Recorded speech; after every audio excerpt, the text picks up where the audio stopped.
Hi friends, welcome back to my channel. Friends, మా ఛానల్ని మీరు ఇప్పుడే విజిట్ చేస్తున్నట్లయితే వెంటనే సబ్స్క్రైబ్ బటన్ మీద క్లిక్ చేసి పక్కనే ఉన్న ఆల్ ట్యాప్ చేసేసుకోండి. బెల్ ఐకాన్లో ఆల్ ట్యాప్ చేయడం ద్వారా నేను పెట్టే ప్రతి వీడియో మీకు నోటిఫికేషన్ రూపంలో వస్తుంది. ఇక రోహిణిని ఇంటికి తీసుకొస్తున్న మనోజ్ ప్రభావతికి చింటూని తీసుకుని ఎదురెళ్లి స్వాగతం పలికి రోహిణి బండారం బయట పెట్టేశాడు బాలు. అసలు ఇంతకు బాలు రోహిణి బండారం ఎలా బయటపెట్టాడు? బాలు ఆ విషయాన్ని ఎలా తెలుసుకున్నాడు? మరి రోహిణికి చింటూకి ఉన్న రిలేషన్ గురించి బాలు ఏ రకంగా తెలుసుకుని బయటపెట్టాడు? ఇదంతా కూడా ఈ వీడియోలో మనం తెలుసుకుందాం. ఎక్కడ కూడా వీడియోని స్కిప్ చేయకండి, చివరి వరకు చూడండి, పూర్తిగా మీకు అర్థమవుతుంది. అలాగే వీడియోని లైక్ చేయటం అండ్ షేర్ చేయటం మర్చిపోకండి ఫ్రెండ్స్. మీరు లైక్ చేసి షేర్ చేయటం ద్వారా ఈ వీడియో ఇంకా చాలా మందికి రీచ్ అవుతుంది అండ్ మీ లైక్ మాకు మంచి సపోర్ట్ మరియు ఎంకరేజింగ్గా ఉంటుంది. ఇక మొత్తం మీద రోహిణి అయితే విద్య దగ్గర కూర్చొని చాలా బాధపడుతూ ఉంది. ఎందుకంటే అక్కడ మనోజ్ ఎలా ఉన్నాడో ఏంటో అని చెప్పేసి అలా బాధపడుతున్నటువంటి రోహిణిని చూసిన విద్య, చూడు, నువ్వు చేసింది తప్పు, ఆ విషయం నీకు తెలుసు కదా, మరి ఇంకేంటి తెగ నీలుగుతున్నావు అని చెప్పని అంటుంది. ఏంటి అలా మాట్లాడతావు అంటుంది. ఇక రోహిణి అయితే, తప్పు నువ్వు చేసి వాళ్ళనెందుకు అనవసరంగా మాటలంటావు అంటూ విద్య నిలదీసేసరికి, ఏంటే తెగ ఇదవుతున్నావు, తప్పు నేను చేశానా వాళ్ళు చేశారా అనేది కాదు, ఏ తను నాకు కాల్ చేయొచ్చుగా అని చెప్పని అంటుంది. చూడు రోహిణి, ఈగోకు పోయి అనవసరంగా కాపురం నాశనం చేసుకోకు. ఇంకా మనోజ్ నీ గురించి ఆలోచిస్తూ ఉండుంటాడు అని చెప్పేసేసి నువ్వు ఆ భ్రమలోనే ఉండిపోయి అనవసరంగా కాపురం కూలదోసుకోకు అంటే నాకేం చేయాలో తెలుసు, కానీ నువ్వు నాకు సలహాలు ఇవ్వకు అని చెప్పని అంటుంది. నీ ఇష్టం, నీ కర్మ, ఇప్పటి వరకు ఎంత చెప్పినా వినిపించుకోకుండా ఇక్కడ దాకా తెచ్చుకున్నావు అని వెళ్ళిపోతుంది. ఈలోపు ఇక్కడ మనోజ్నైతే అరుణ్ పోలీస్ స్టేషన్కి తీసుకొస్తాడు కదా. ఇక అక్కడ పోలీస్ స్టేషన్లో మనోజ్ చేసే రచ్చ అంతా ఇంత కాదు. ఆ రచ్చకి అందరికీ చికాకు వచ్చేస్తుంది కూడా. ఇక అందరూ కూడా ఇలాంటి వాడిని అసలు ఏం చేయాలో కూడా అర్థం కావట్లేదు అని చెప్పేసి అనుకుంటారు. ఎందుకంటే ఈలోపే ఆ పాత కానిస్టేబుల్ ఉన్నాడు కదా, ఆ కానిస్టేబుల్ చెవిలో మనోజ్ ఏదో చెప్పాడు కదా, అప్పుడు 3 చెంపదెబ్బలు తిన్నాడే ఆ కానిస్టేబుల్ వచ్చి, సార్ వీడు ఇదివరకు కూడా ఇలాగే మాట్లాడాడు అని చెప్పేసి ఇక మనోజ్ గురించి చెప్తాడు ఆ కానిస్టేబుల్. అది విన్న దగ్గర నుంచి అరుణ్కి ఇంకా కోపం వస్తుంది. ఇక ఈలోపు మణికంఠ, అదే మన మనోజ్ ఫ్రెండ్, గబగబా మా బాలు వాళ్ళ ఇంటికి వెళ్ళి విషయం చెప్తాడు. చెప్పేసరికి ఇక బాలు అయితే చాలా కంగారు పడతాడు. సత్యం ఇంకా కంగారు పడిపోతాడు. ఇక అలా కంగారు పడేసరికి మనం అర్జెంటుగా పోలీస్ స్టేషన్కి వెళ్ళి వాడిని తీసుకొద్దామని చెప్పని అంటాడు సత్యం. నువ్వు ఉండు నాన్న, నేను వెళ్తాను అని చెప్పి బాలు ఎంత చెప్పినా వినకుండా సత్యం కూడా బాలుతో పాటు పోలీస్ స్టేషన్కి వస్తాడు. అక్కడికి వచ్చేసరికి అక్కడ అరుణ్ ఉంటాడు. అరుణ్ని చూసినటువంటి బాలు అయితే, నువ్వా అని చెప్పనంటే, నువ్వెందుకు ఇక్కడికి వచ్చావు అంటాడు.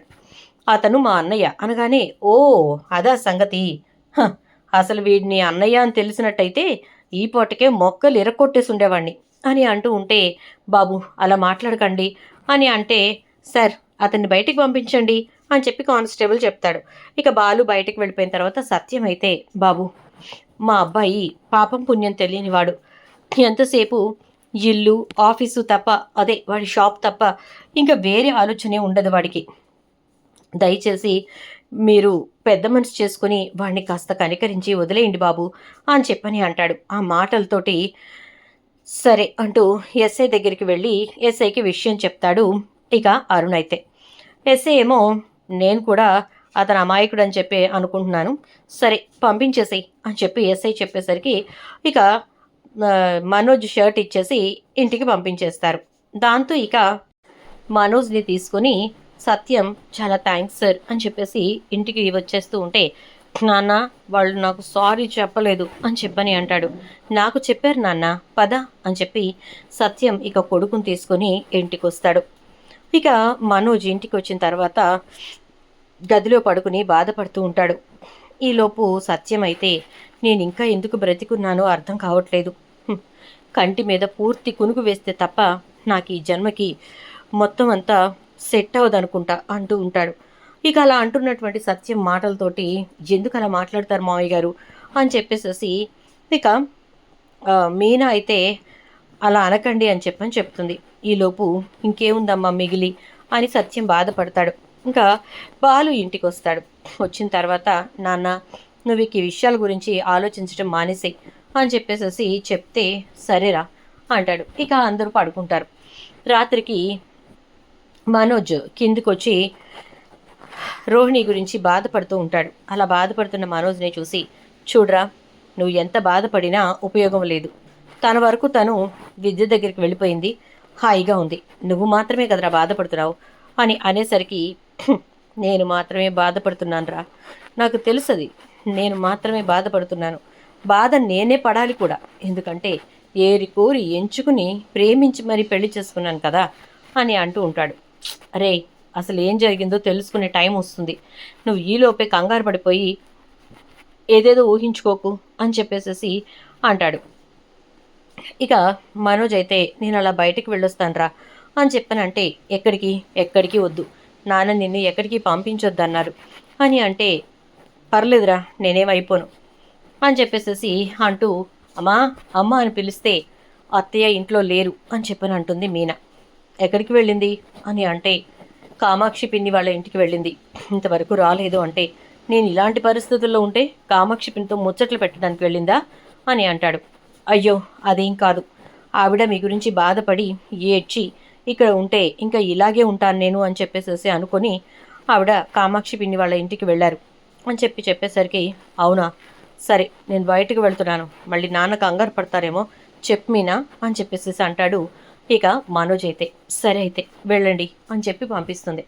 ఇక మనోజ్ అక్కడ నుంచి బయలుదేరి రోహిణి కోసం వెతుక్కుంటూ విద్య ఇంటికి వెళ్తాడు.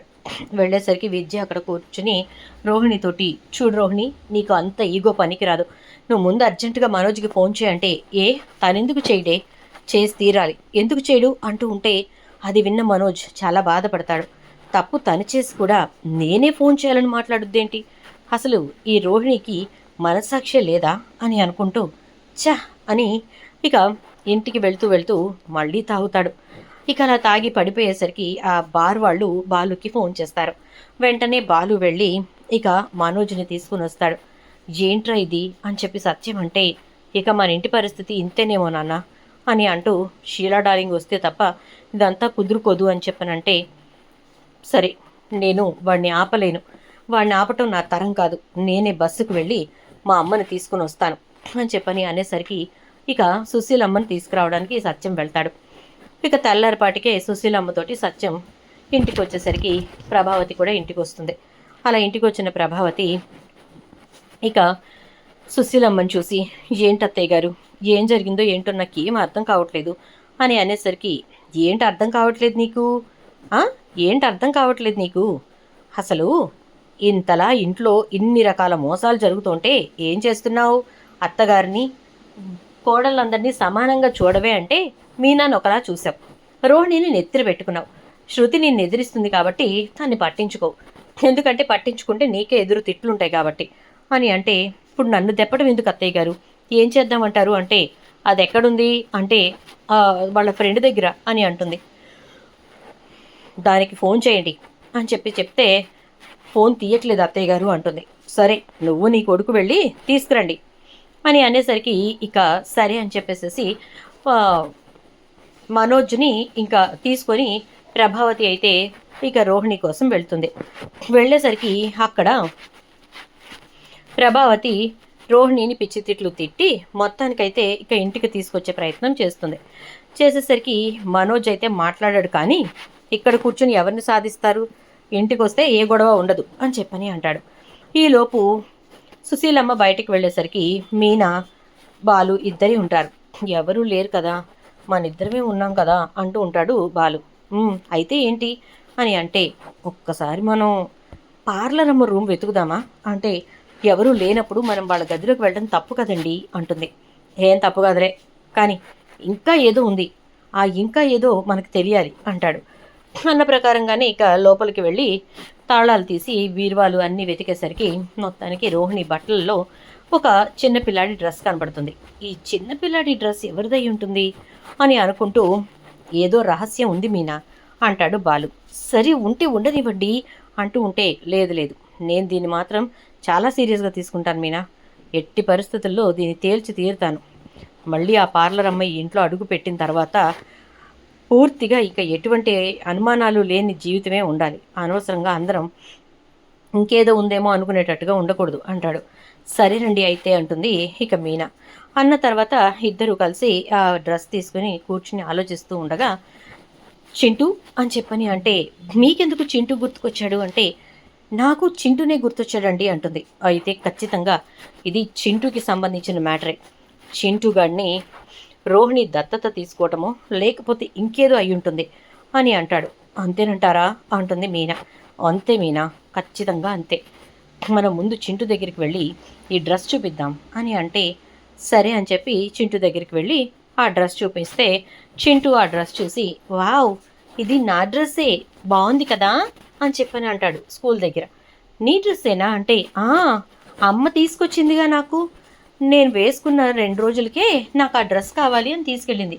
ఎందుకమ్మా అంటే, నీ జ్ఞాపకంగా నా దగ్గర ఎప్పుడూ ఉంటుంది, నేను చూసుకుని నువ్వు నా దగ్గరే ఉన్నట్టుగా ఫీల్ అవుతాను అని చెప్పింది అని అనగానే ఒక్కసారిగా బాలుకైతే షాక్ కొట్టినంత పని అవుతుంది. అబ్బబ్బబ్బబ్బబ్బా, పార్లరమ్మా ఏమి నటించేశావమ్మా, నీ నటనా కౌశలానికి టేకే బావ్ అని చెప్పని అంటూ పదమీనా చింటూ దా నాతో పాటు అని చెప్పి చింటూని తీసుకుని వస్తాడు. ఈలోపే ఇక మనోజ్ ఇంకా ప్రభావతి ఇంటి గేట్లోకి వస్తూ ఉంటే ఒక్క నిమిషం అంటాడు. అందరూ కూడా ఏంటా అని చెప్పి చూస్తూ ఉంటే ఇక సత్యం ఎందుకురా ఆపుతున్నావు అని చెప్పని అంటాడు. ఒక్క నిమిషం నాన్న, మనం ఎంత పిచ్చోళమో అని అంటాడు. ఏంట్రా నువ్వు అనేది అంటే, అవును నాన్న, మనం ఎంత పిచ్చోళ్ళలా కనపడ్డామంటే ఈ పార్లర్ అమ్మకి అంటూ ఉంటే, రేయ్ ఏంట్రా రోహిణిని తిరిగి తీసుకొస్తే నువ్వు తట్టుకోలేక ఆ కడుపు మంటతో అంటున్నావు అని అంటాడు. ఏంట్రా కడుపు మంటతో అంటున్నానా? ఏ పార్లర్ అమ్మ ఇంటికి వస్తే నాకు ఏమైనా పోయేది ఉంటుందా ఏంటి? నీ బతుకు గురించే మాట్లాడుతున్నాను రా బిజినెస్ మ్యాన్ అని అంటాడు. ఏంటి నా బతుకు గురించి మాట్లాడేది అంటే, ఇప్పుడు ఇంతకీ అసలు విషయం బయటపడకముందే మనం ఎంత షాక్ అయ్యాం, అసలు విషయం కూడా తెలుసుకోండి అని చెప్పని అంటూ ఉంటే, జేంట్రా అది అంటాడు మనోజ్.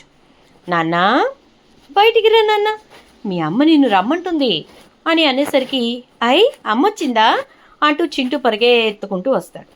ఎదురుగా వస్తున్న చింటూని చూసి షాక్ అయిపోతుంది రోహిణి అయితే. ఇక మనోజ్ అయితే ఏంట్రా వాణ్ణి తీసుకొచ్చావు అని అంటూ ఉంటే, ఈలోపు ఇక ప్రభావతి అలా చూస్తూ ఉంటుంది. చూస్తూ ఉన్నటువంటి ప్రభావతి ఎదురుగా వస్తున్న చింటూ గబగబా రోహిణి దగ్గరికి వెళ్ళటం, రోహిణిని పట్టుకుని అమ్మా అని చెప్పి గట్టిగా హగ్ చేసుకోవడం చూసి షాక్ అయిపోతుంది. ఏంటమ్మా అమ్మావతి, భయమేస్తుందా, కంగారుగా ఉందా? నీ కోడలి గారి కుట్రలు కుతంత్రాలు బాగోతాలు చూసి కళ్ళు బైర్లు కమ్ముతున్నాయా అమ్మావతి అని చెప్పని అంటాడు. ఏంట్రా ఇది అంటే, మనకు తెలియని మరొక కోణం, ఇంకా ఎన్నున్నాయో తెలియదు, కానీ తెలిసిన వరకు అయితే ఇదే అని చెప్పేసి అంటాడు.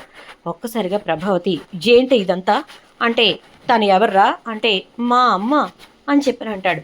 మీ మమ్మీయా నిన్ను పెంచుకుంటోందా అంటే, కాదు నన్ను కన్న తల్లి అని చెప్పి చెప్తాడు. ఒక్కసారిగా షాక్ అయిపోతారు అందరూ. అది నేను ఆ రోజున చెప్తూనే ఉన్నాను, అందరూ నా మాట పెడచెవిన పెట్టారు. ఎందుకో రోహిణి 2వ ప్రెగ్నెన్సీ గురించి మాట్లాడింది అక్కడికి వెళ్ళి అని చెప్పని చెప్తే ఆవిడ గారు ఏం కథ చెప్పింది, ఆల్రెడీ ఒక ప్రెగ్నెన్సీ వచ్చింది పోయింది అని. కానీ ఆ ప్రెగ్నెన్సీ పోలేదు, ఇదిగో ఈ బిడ్డ రూపంలో బయట ఉంది, ఏమంటారు అత్తయ్య గారు ఇప్పుడు అని చెప్పేసి అంటే, ఇక ప్రభావతి ఒక్క నిమిషం ఆగవే అని ఇక ఏంటి రోహిణి ఇది అని చెప్పేసి పిచ్చ కొట్టుడు కొడుతుంది రోహిణిని. ఇంకా బాలు పక్కనే చింటూ అయితే, వద్దు మా అమ్మని కొట్టకండి ప్లీజ్, మా అమ్మని కొట్టకండి అంటూ ఉంటాడు. జేంట్రా మీ అమ్మని కొట్టొద్దు అంటూ ఇక చాలా కోపంగా ఇక ప్రభావతి రోహిణిని కొట్టి, ఛీ ఇలాంటి దానికోసమేరా మనోజ్ నన్ను తీసుకెళ్ళావు అని చెప్పనంటే, అమ్మా ఇక నా వల్ల కాదమ్మా, నేను చచ్చిపోతానమ్మా అంటూ ఉంటాడు మనోజ్ అయితే. చూద్దాం మరి ఏం జరుగుతుందో. వీడియో నచ్చితే లైక్ చేసి షేర్ చేయండి, ఛానల్ సబ్స్క్రైబ్ చేసి పక్కనే బెల్ ఐకాన్లో ఆల్ ట్యాప్ చేయడం మాత్రం అస్సలు మర్చిపోకండి. Thank you.